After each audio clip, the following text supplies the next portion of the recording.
Madame la Présidente, Monsieur le Premier ministre, Messieurs les ministres, chers collègues. Depuis plus de 3 ans, le peuple ukrainien résiste avec héroïsme à l'indéfendable agression russe.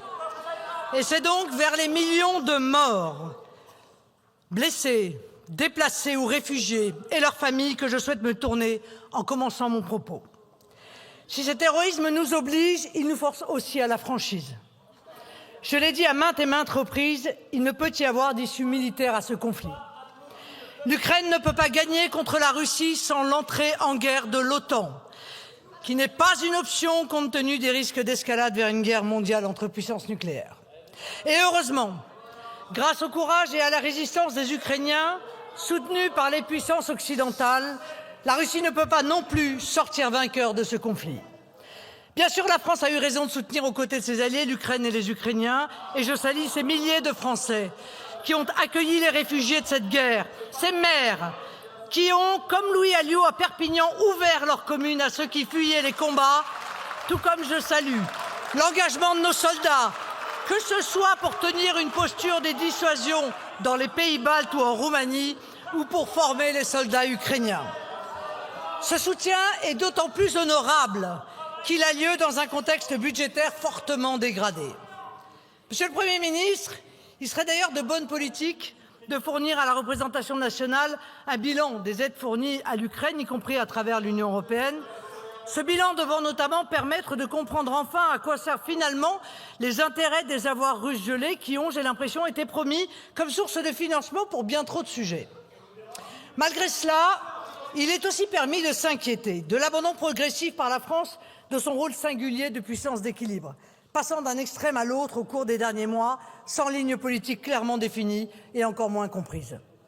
Une politique étrangère et de sécurité efficace et conforme à nos intérêts se fonde sur les faits, sur les réalités, sur la compréhension des failles que les rapports de force peuvent nous permettre d'exploiter pour faire prévaloir nos objectifs, bien davantage que sur les emportements, les émotions, voire les manifestations d'hubris.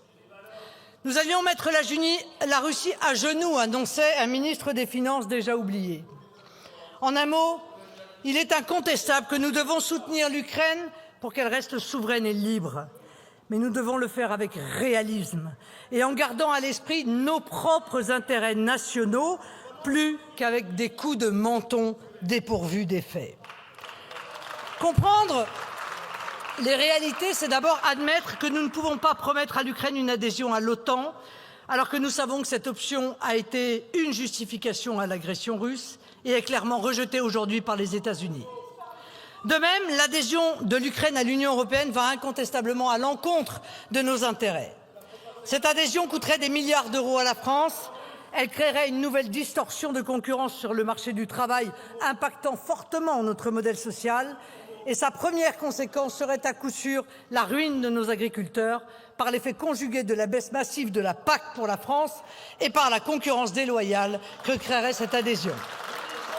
Le soutien à cette double adhésion apparaît donc soit comme une tromperie, soit comme un risque majeur pour la paix et pour nos intérêts. En février, j'écrivais aux Français, en février 2023, j'écrivais aux Français, il est parfois plus difficile de faire la paix que de se laisser entraîner dans le flot des événements. Les logiques de bloc ou les passions irraisonnées, c'est le propre des grandes puissances de savoir s'en extraire pour rechercher avec une sereine autorité les moyens de la diplomatie. C'est la vocation historique et morale de la France, dans une position indépendante, de faire entendre la voix d'un pays dont le sacrifice dans les guerres donne crédit à sa volonté sincère de paix. Jamais ces dernières années, le monde n'a eu autant besoin de la France, de sa voix, de la bienveillante autorité de sa diplomatie, de ses capacités d'influence sur les grandes puissances. Alors que je considère qu'en matière de politique étrangère, l'un des maîtres mots doit être la constance. Les virevoltes du président de la République sur le conflit ukrainien n'ont pas permis à la France de peser significativement. Et c'est à Riyad et à Istanbul que cela se passe, et malheureusement sans nous.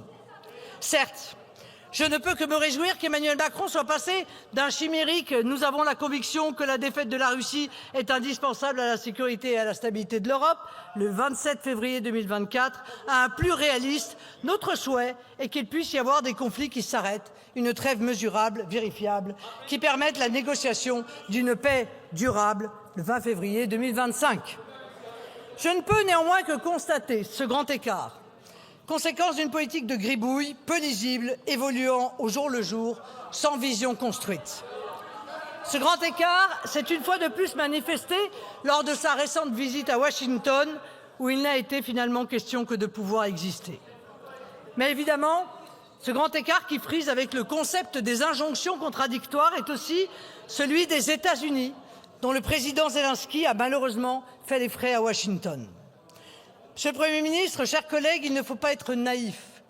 Si l'inflexion profonde des États-Unis vis-à-vis du conflit ukrainien vise à un arrêt des combats sans capitulation ukrainienne pour espérer arriver à un accord de paix, elle n'en demeure pas moins guidée par la défense des intérêts américains, en particulier économiques.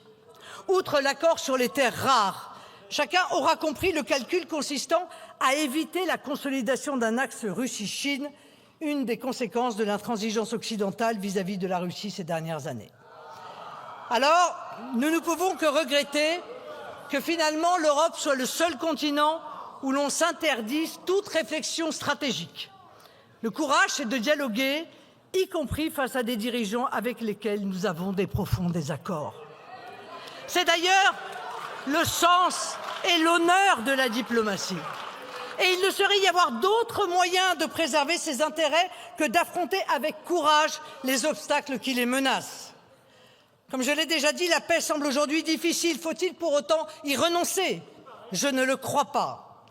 Pour agir pour une paix solide et durable, pour reprendre les mots du président de la République, il faut, comme je le propose depuis désormais 3 ans, organiser une conférence sur la paix qui mette autour de la table les nations, sans les instances supranationales comme l'OTAN ou l'Union européenne. Les nations qui ont un intérêt dans la stabilisation de la région. L'Ukraine et la Russie, bien sûr, les États-Unis, la France, la Turquie et l'Allemagne, la Roumanie, la Hongrie, la Pologne, la Moldavie, la Lituanie, la Lettonie et l'Estonie, la Finlande, la Slovaquie, la République tchèque, la Suède, la Norvège, l'Italie et la Bulgarie. Cette liste n'est bien sûr pas exhaustive. Le traité qui y serait discuté doit éviter, comme ce fut par exemple le cas du traité de Versailles, de contenir les germes de la guerre d'après.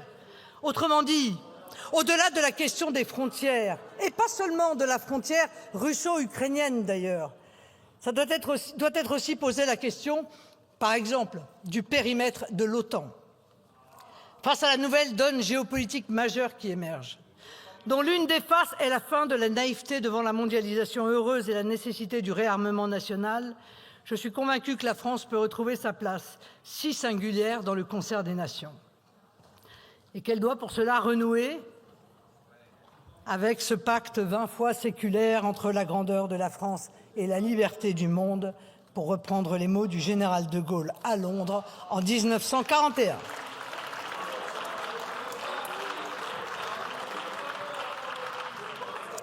Alors que ce conflit, comme celui tout aussi dramatique qui se déroule loin des caméras entre le Rwanda et la République démocratique du Congo, illustre une remise en cause du droit international, alors que dans bon nombre de nations, nous constatons l'arrivée aux responsabilités de dirigeants qui font de la défense des intérêts de leur pays un objectif premier de leur politique. Je reste convaincu que la France a encore quelque chose à offrir au monde. Historiquement, la France a toujours défendu les nations et leur liberté. Elle doit renouer avec sa vocation de puissance de paix et de concorde.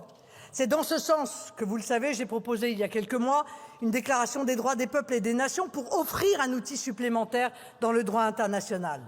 Cet outil vise non seulement à préserver la sécurité des peuples et des nations, mais aussi leur liberté face aux ingérences étatiques ou privées. Puisque j'évoque la question de la sécurité des nations et que vous avez, Monsieur le Premier ministre, évoqué cette question dans votre déclaration, il m'apparaît nécessaire de rappeler quelques principes clairs. Tant j'ai pu entendre récemment des propos et des propositions qui m'apparaissent extrêmement dangereuses pour notre pays.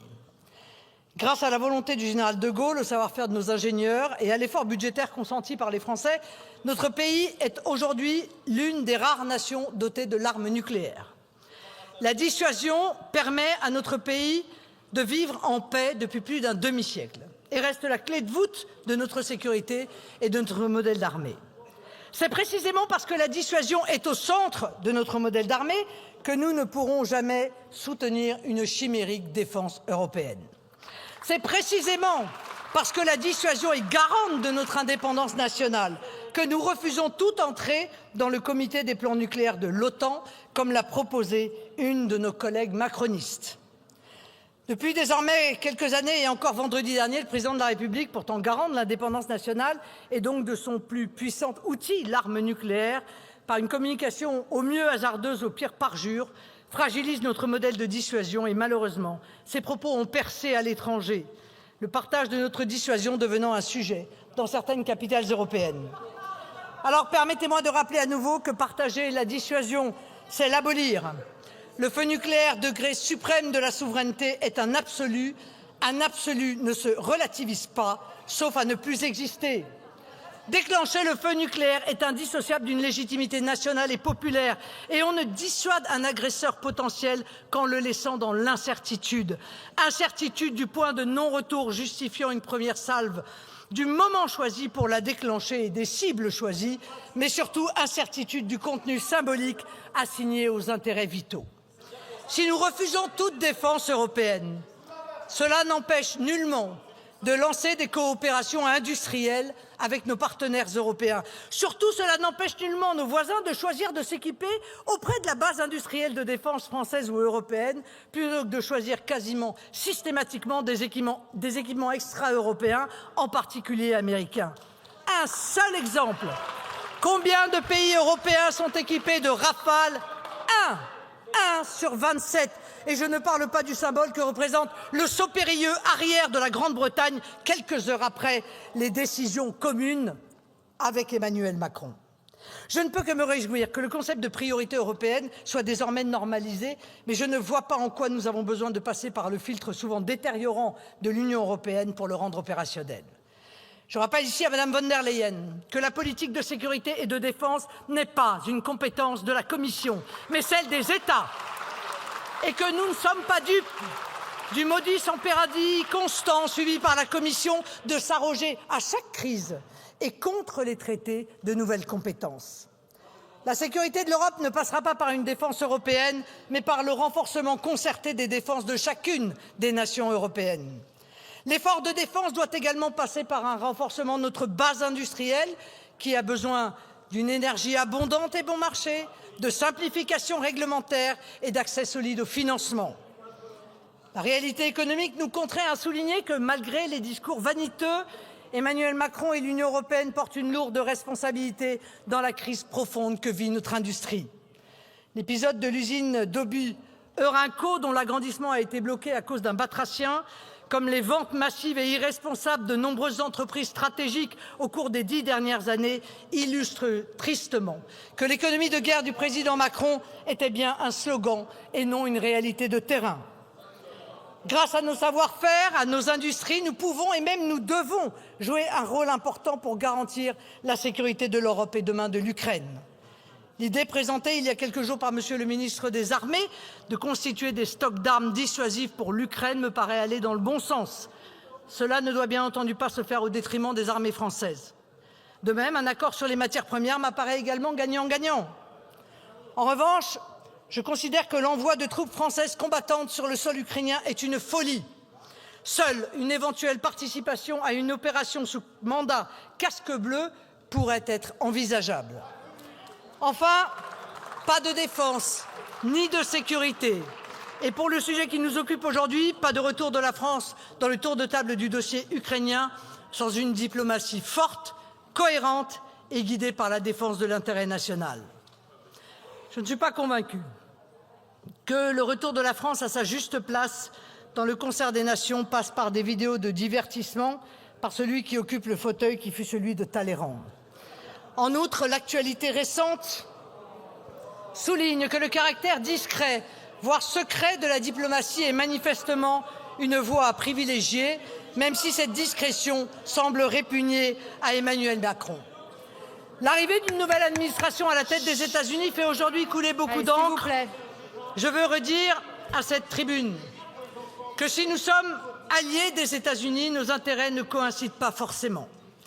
Pour éviter tout risque de vassalisation, il faut sans cesse garder comme ligne de conduite la défense de l'intérêt de la France et des Français.